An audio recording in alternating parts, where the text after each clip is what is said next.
Hello, yes. Happy Rakhi Purnima to everybody. In last class, we started second lesson respiration. Let's recapitulate what we learned in last class. So we completed definition of respiration, then types of respirations, aerobic respiration, anaerobic respiration, and differences between aerobic and anaerobic respiration we learned. And next, we have discussed about one more information, that is the respiratory organs in invertebrates. The invertebrate groups extended from Protozoa onward up to Hemichordata phyla.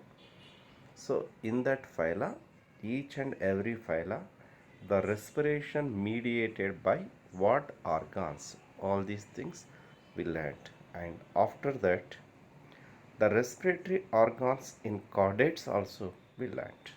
Follow students. So, all these we discussed in earlier classes.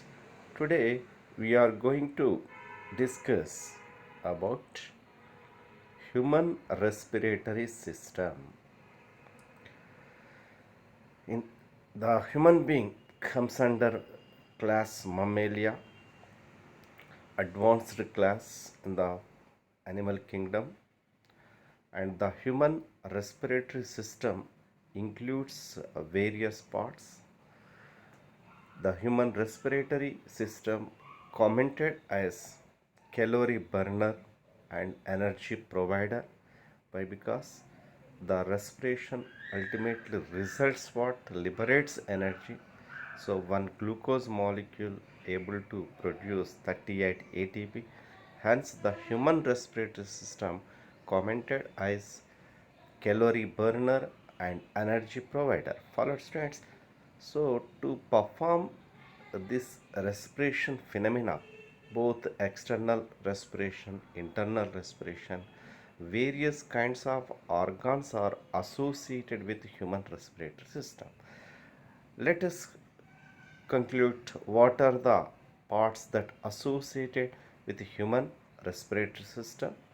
So they are sequentially nostrils, also called as external nares, and next nasal cavity, and third one internal nostrils, and fourth one pharynx, fifth one larynx, then trachea, then primary bronchi, otherwise bronchi, and lungs, also called pulmons. Internally, the lungs include bronchioles and as well as alveoli. All these structures associated with the human respiratory system. Follow students. So the human respiratory system include what things? Nostrils, nasal cavity, internal nostrils, pharynx, larynx, trachea, primary bronchi, and lungs. All these are the parts associated with human respiratory system. Followed? Right. Next, sequentially, we will discuss about each and every part. The first part is nostrils, also called external nares. One pair nostrils are present in human being, one on either side to nose, a tip of the nose. These are nothing but holes of nose. The tip of the nose supported by cartilage. Only you learn in earlier classes, that is made up of with cartilage, elastic cartilage. So the nostrils also called external nares. Okay, these are inhalant pores. These are inhalant pores in the respiratory system. So the nostrils leads into nasal cavity. It also referred as nasal chamber. You verify this visual. the green color earmarked area, that is nasal cavity, nasal chamber that located above the palate. The space present, the cavity present above the palate bone is called nasal cavity or nasal chamber. It separated as two compartments by a vertical partition. If we observe our nose, here a vertical partition remains. That cartilage vertical partition separates the nasal chamber as two compartments. The the vertical uh, cartilage that separates the nasal cavity as two chamber known as nasal septum. Followed, that is nasal septum. It is a cartilaginous structure. You observe what the nasal septum view in this diagram. The blue color representative you observe. This is nasal septum. Followed. Right. Next, nasal septum.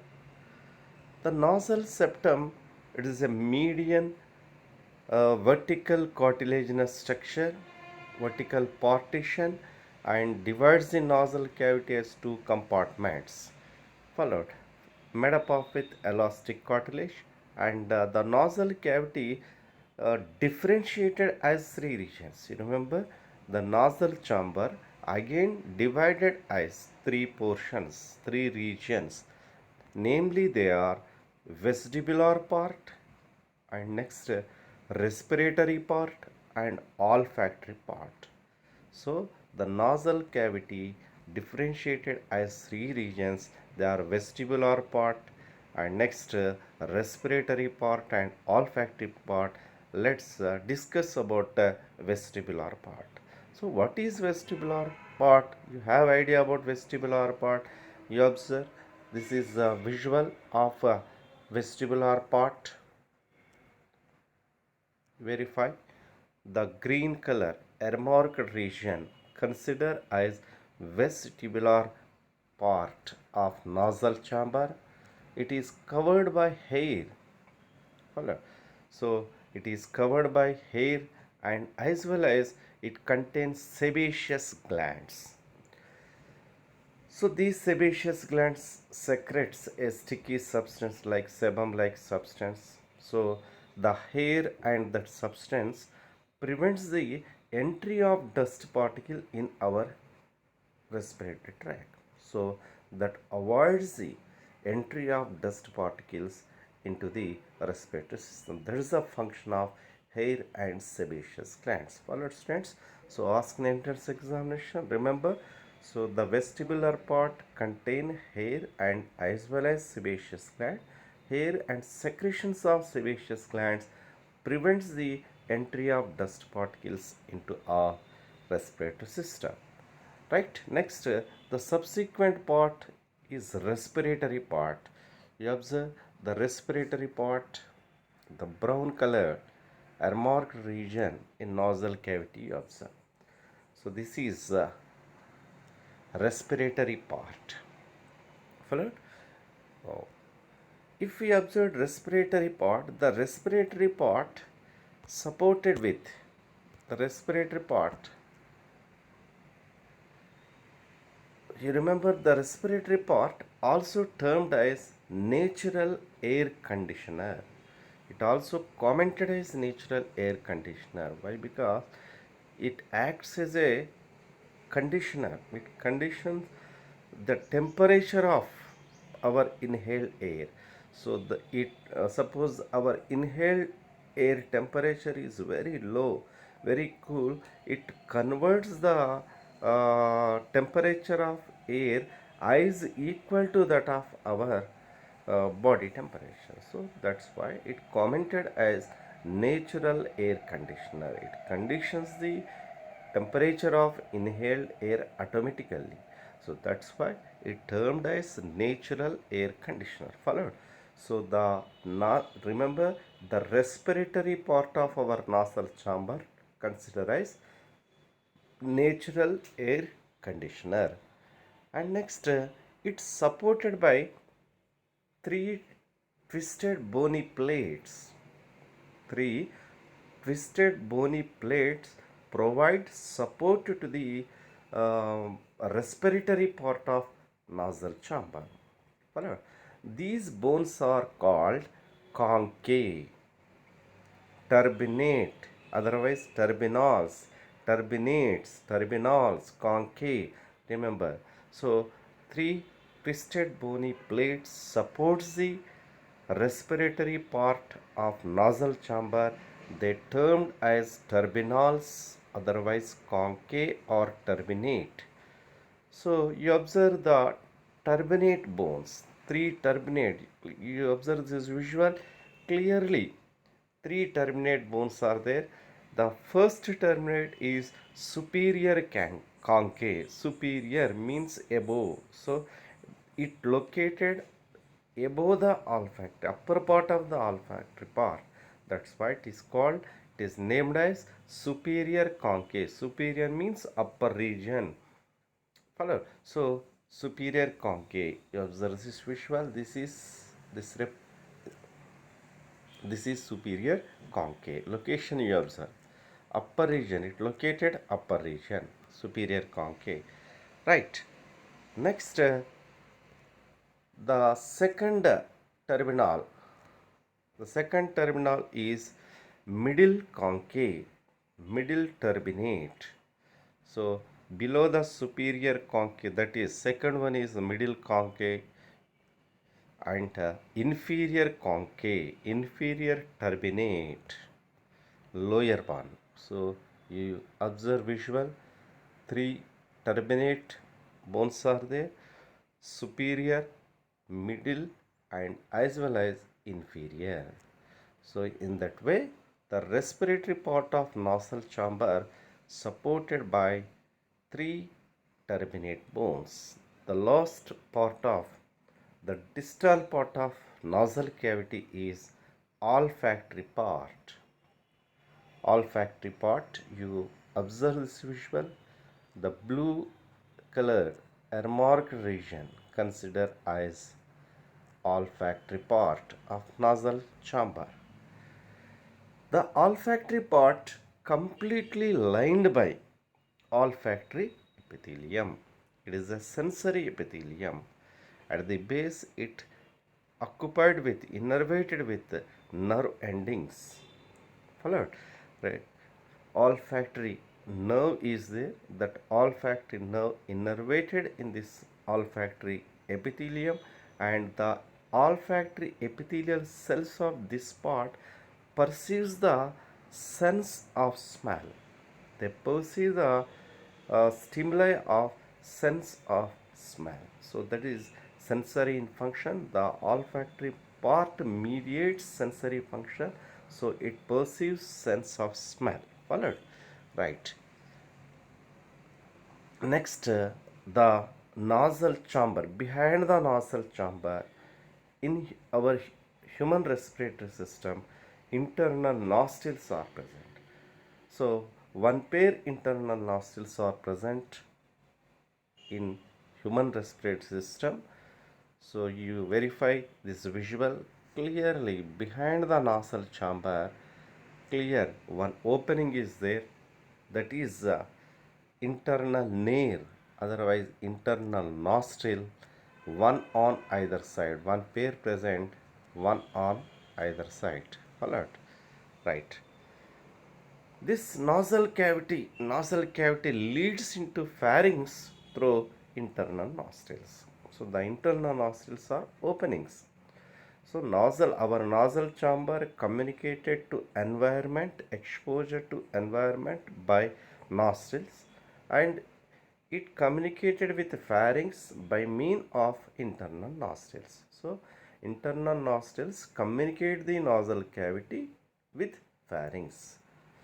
Right. Next, after internal nostrils, the subsequent region of our human respiratory system, pharynx. So already we discussed in detail in earlier classes about pharynx. in digestive system. The pharynx differentiated as nasopharynx, oropharynx, laryngopharynx. All these things we discussed.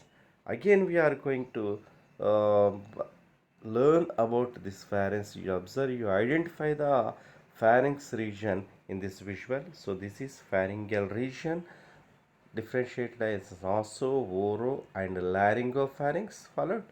Right. It is a common passage to both air and foot.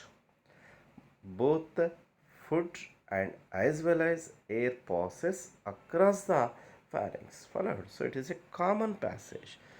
Remember, most important, it leads into larynx through glottis. So larynx is a respiratory part. So this pharynx leads into larynx by mean of a longitudinal opening. That longitudinal opening called as glottis. So the subsequent part of our respiratory system, glottis. What is glottis? It is nothing but it is a vertical opening, a longitudinal slit. You observe this visual clearly. In between white color cartilaginous structures, a opening is present, slit is present. That slit is nothing but glottis. Followed, it is slit-like structure. You observe, this is slit.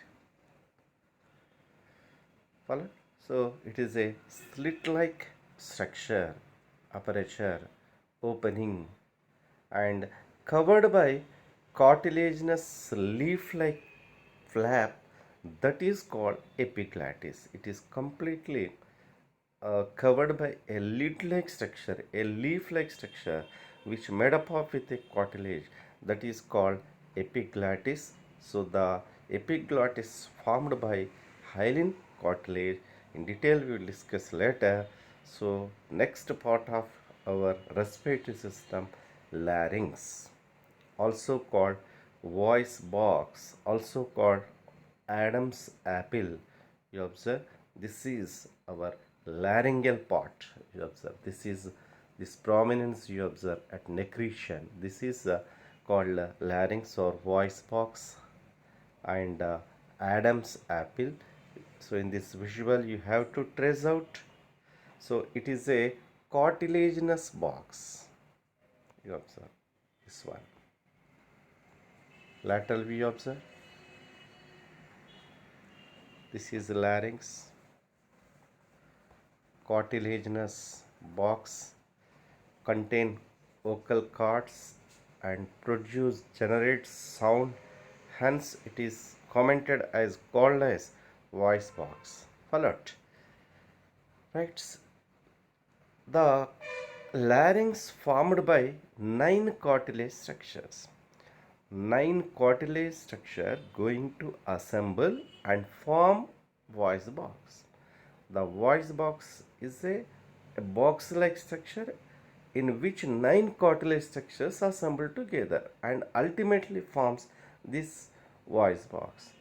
Some cartilage structures are paired in condition. Some cartilage structures are single in condition. So let us learn what are they. So the first one is epiglottis. It is an unpaired structure. Only one cartilage structure it is, epiglottis. And second one, thyroid cartilage. It is also unpaired single cartilage. And next, cricoid cartilage, single cartilage. And arytenoid cartilages, two, one pair present.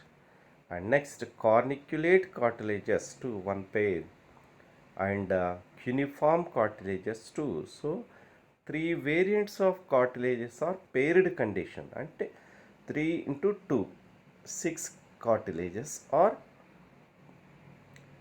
paired condition. Okay, 3 into 2, 6 cartilages, and again unpaired cartilages are 3, 6 plus 3, total 9 cartilages. So total 9 cartilage structure constructs the voice box. They are namely epiglottis, thyroid cartilage, cricoid cartilage, arytenoid cartilage, and corniculate cartilages and cuneiform cartilages. Follow it, right? About each and every cartilage. The first one, epiglottis. Epi means above, upper. Glottis means opening. Already we learned. So epiglottis is nothing but it is a leaf-like cartilaginous flap, lid-like cartilaginous flap that present above the glottis. It attaches in front, this side, in front to the glottis and sets free behind. Towards pharynx region, it sets free, attaches in front. So it covers the glottis. You observe this visual epiglottis. This is a leaf-like lid, right? Next,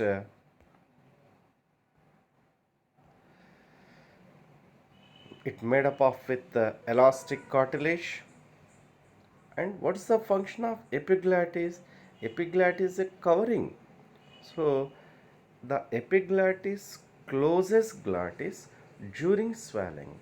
So pharynx is a common passage to both the food and air. So for example, the human being capable to uh, chew and breathe simultaneously and capable to swallow and breathe simultaneously. How it is possible? Whenever we swallow the food material during deglutition, swallowing the food material nothing but deglutition. During deglutition, what happens? The epiglottis closes the glottis, by which what happen, food bolus enter into alimentary canal and avoids the entry of food particle into our respiratory tract. So that is the function of the glottis. Follow. You observe this visual, in what way the food material entering into esophagus at the time of entering the epiglottis closing. You observe the respiratory tract completely closed with, you observe the respiratory tract going to closed with epiglottis, that is epiglottis movement. Followed, right? Right, next, the subsequent cartilage, thyroid cartilage, it is also unpaired cartilage. You observe this visual, the brown color cartilage, brown color earmarked region you observe, that is thyroid cartilage, unpaired cartilage.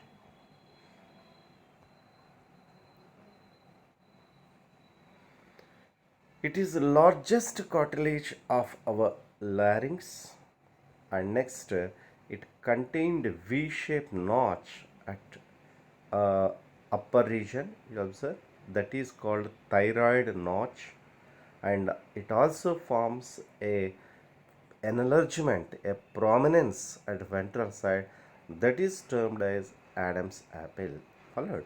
So it contains V-shaped notch, that is thyroid notch, and the thyroid cartilage covers what region? The ventral region of the larynx, anterior region of the larynx, front region of the larynx, and as well as sides, lateral sides also it covers. So thyroid cartilage covers the front and lateral side, and it is formed by hyaline cartilage. It made up of with the hyaline cartilage. It is kind of cartilage. Followed. So the cartilage are various types of cartilage are the fibrous cartilage, calcified cartilage, hyaline cartilage, like that. So it is formed by hyaline cartilage. Elastic fibers are more in number, hence it is named as hyaline cartilage. Right. Next, one more cartilage, cricoid cartilage of larynx. So cricoid cartilage is the ring-like cartilage, yellow color, earmarked region. Observe, it is a ring-like cartilage.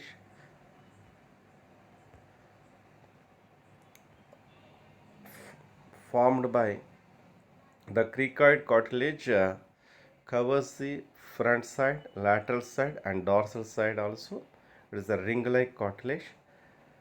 And next, one more cartilage, arytenoid cartilage. Yes, the arytenoid cartilage, arytenoid cartilage are seated inside the larynx. These are paired cartilages. You observe this visual. Blue color, earmarked region, pyramid shape, conical shape, pyramid shape structures, arytenoid cartilages, pyramid shaped cartilages, and they suspended in lumen of larynx and formed by hyaline cartilage. Next, subsequent cartilage structures are corniculate cartilages. They are also paired and they also called cartilage of Santorini. Further name of corniculate cartilages, Santorini cartilages. Remember, ask in entrance examination. You observe the tip of the arytenoid cartilage in violet color earmarked region. You observe at tip of the blue color region is arytenoid cartilages. Their tip you observe violet color earmarked region called Santorini cartilages. The tip of apical part of arytenoid cartilages associated with the Santorini cartilages. They are also formed by elastic cartilage. Right. Next, corniculate cartilages. The corniculate cartilages, they are also paired in condition. One pair present. Okay, sorry. Next, cuneiform cartilages. Cuneiform cartilages, one pair present.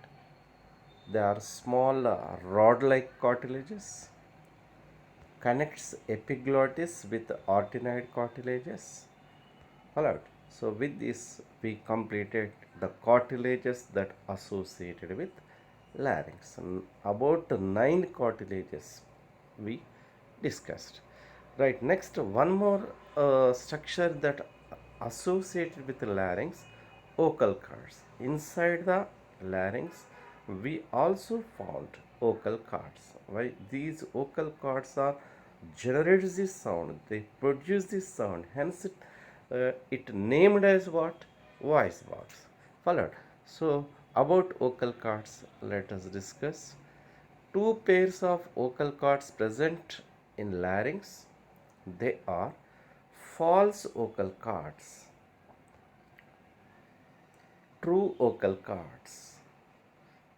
The false vocal cords are thick mucus foldings and true vocal cords are elastic cartilage strings that generates the sound or produce the sound. You observe true vocal cords. First, false vocal cords you observe. So the pink color triangle shaped mucus fold is false vocal cord. You observe this visual white color string like structure, elastic cartilage structure, that is true vocal cords. So one pair true vocal cords present, one pair false vocal cords present. False vocal cords are mucus folding, doesn't produce any sound. True vocal cords are elastic cartilage strings, they can produce the sound. Right. Next, if we observe true vocal cords, in between the true vocal cords, a minute space is present, gap is present. That is called rima glottidis. You remember, it is very important. Ask in entrance examination. What is rima glottis, students? So what is rima glottis? The gap present between true vocal cords called what? Rima glottis. You observe this visual. So this is rima glottis.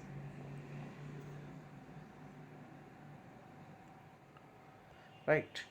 So the space present between true vocal cords called rima glottis that communicates larynx with laryngopharynx.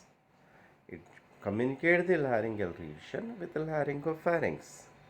Right.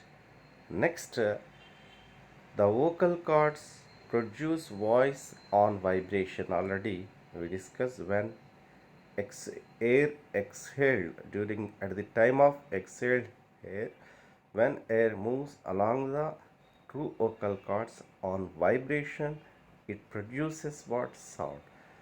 The tension of vocal cord determines the pitch of sound. So the sound pitch is completely depend upon tense of the vocal cord. So that is directly proportional to tense of the vocal cord. If vocal cord tension is more, the pitch of the sound is high. Suppose the vocal cord tension is low, the pitch of sound also low. So the pitch of sound directly proportional to tension of vocal cords. Followed. If vocal cords tension is more, the pitch of sound is high. If vocal cord tension is low, the pitch of sound also low. So the pitch of sound directly proportional to tension of vocal cords. Asked in entrance examination based on this property, they quotes the question. Remember, the pitch of sound vary person to person. Why? Because the vocal cords tension different one person to another person. So that's why automatically the pitch of our voice changes person to person. Without seeing a person, with the help of pitch of voice, we can identify the person because it is specific to specific person. So the pitch of sound is vary person to person. Right. Next, the properties of vocal cords in males and females. Why? Because if we observe the larynx up to puberty, its structure is completely one way, and after at the starting of puberty stage, after puberty the enlargement takes place, and the changes will be occur. So the properties of vocal cords different in males and females. So the properties features of vocal cords in males, in females, in what way they are, let us see. In females and children also the same properties we noticed. So right. So males, you observe the vocal cords are thicker in male persons. Vocal cords are thicker in males. What about females? The vocal cords are thinner. So the thickness is completely different in male and female. You observe in children also they are thinner, and in males the vocal cords are longer, but in females they are shorter in length, and in males the vocal cord produces low pitch voice, but in females and children the vocal cord generates a high pitch voice. All right. So with this we completed uh, the respiratory, the parts that associate with the human respiratory system up to larynx region. The subsequent parts of human respiratory system to be learned in next class. Thank you.